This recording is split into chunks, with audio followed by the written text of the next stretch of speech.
You know, I'm reluctant to read from the book, not because it's old and boring, but because it's new and refreshing. I'm afraid to shock you. So I'll read you one paragraph. Advice to the next president, The Savage Worldview. This is meant for Mitt Romney. Mitt Romney should read this book if he wants to be elected.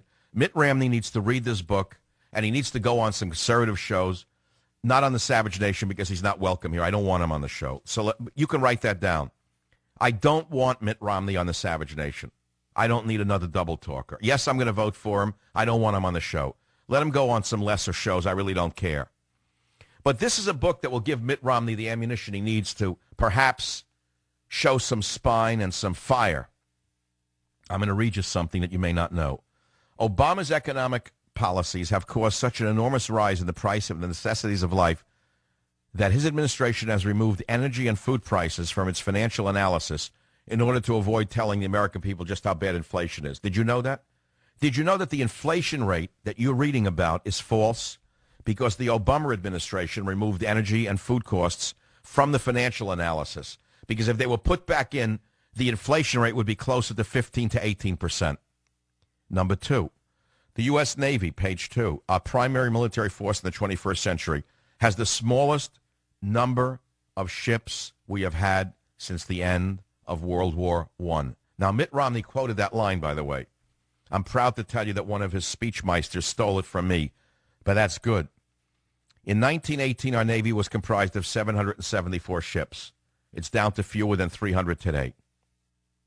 Bill Clinton decimated our military forces during the 1990s. And under Barack Obama, the problem is getting worse. Now, I could go on. I'm not going to read you any more facts. They're hard to remember. On a commercial radio show, you can read the book yourself. It's in every bookstore in the United States of America. Taxation without representation. Does that ring a bell with you? Obama's Leninist tactics continue with the seizure of American wealth, though his method of seizing property is less direct than Lenin's. How's that for writing? Is there a word of that statement that's false? No, there's not a word of that statement that's false. It's all true. It's all true. That's all.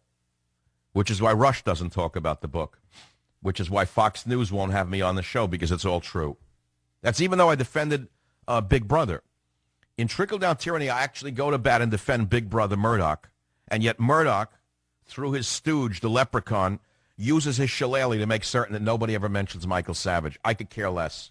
It's their loss, not mine. All it's done is diminish their impact on America. Because the true conservatives, the Tea Parties, know what Fox has become. Everybody knows it. It's a watchword now. They're the CNN of our time. If Romney does not stop acting like a rhino, if Romney does not step out from behind his advisors who are running him off the rails, they're using him as a fall guy to make sure Obama's reelected, Romney's not going to get elected. He's going to fall again.